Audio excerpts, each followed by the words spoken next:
দক্ষিণ এশিয়ায় জিও সিকিউরিটির দৃশ্যপটে এখন এক নতুন আলোচনার কেন্দ্রবিন্দু হয়ে উঠেছে বাংলাদেশের প্যারামিলিটারি ফোর্স, বিশেষ করে বর্ডার গার্ড বাংলাদেশ এবং র্যাপিড অ্যাকশন ব্যাটালিয়ন।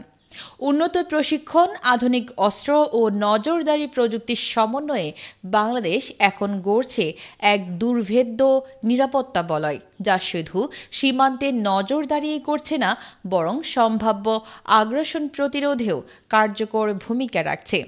সর্বশেষ সীমান্ত কৌশলে ড্রোন নজরদারি, স্মার্ট সেন্সর, স্যাটেলাইট ম্যাপিং এবং আধুনিক কমান্ড সেন্টার চালু করেছে বিজিবি। প্রত্যন্ত পাহাড়ি সীমান্ত এলাকা কিংবা নদীপথ সবখানে এখন ডিজিটাল মনিটরিং সিস্টেমের আওতায় আনা হয়েছে। ভারতের সীমান্তরক্ষী বাহিনীর একাধিক কৌশল খালি চোখে ধরা না গেলেও এই স্মার্ট ব্যবস্থার মাধ্যমে বাংলাদেশ প্রতিক্রিয়া জানাতে পারছে রিয়েল টাইমে।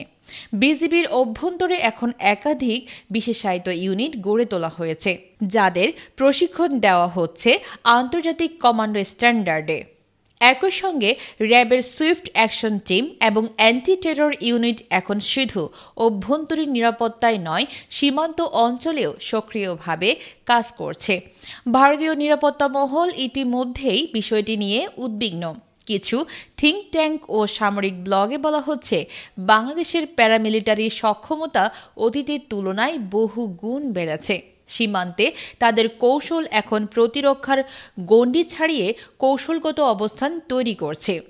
ভারতের এক সাবেক বিএসএফ কর্মকর্তা জানিয়েছেন, বাংলাদেশ এখন শুধু প্রতিক্রিয়াশীল নয়, প্রয়োজনে প্রিএম্পটিভ বা আগাম পদক্ষেপ সামর্থ্য অর্জন করেছে। বিশেষজ্ঞরা বলছেন, বাংলাদেশ তার সামরিক ও আধা সামরিক বাহিনীর মধ্যে কৌশলগত ভারসাম্য তৈরি করছে। সেনাবাহিনী প্রধান দায়িত্বে থাকলেও বিজিবি এবং র্যাব এক্ষেত্রে হয়ে উঠছে দেশের প্রথম প্রতিরক্ষা লাইন। এটি ভারতের পূর্ব সীমান্তে সামরিক পরিকল্পনায় নতুন চ্যালেঞ্জ তৈরি করতে পারে।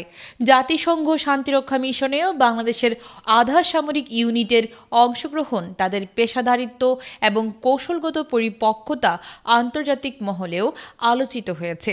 ইউরোপীয় কিছু সামরিক বিশ্লেষণে বলছে, বাংলাদেশ দক্ষিণ এশিয়ায় একটি নতুন নিরাপত্তা পরিসর তৈরি করছে, যেখানে রাজনৈতিক স্বাধীনতার পাশাপাশি সামরিক প্রস্তুতিরও সুষম সমন্বয় রয়েছে।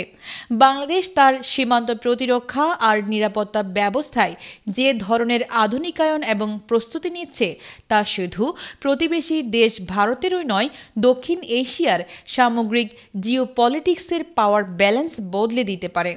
কৌশলগত হিসাব এখন সময়ের ব্যাপার, কিন্তু এটুকু নিশ্চিত, বাংলাদেশ আর নীরব প্রতিবেশী নেই।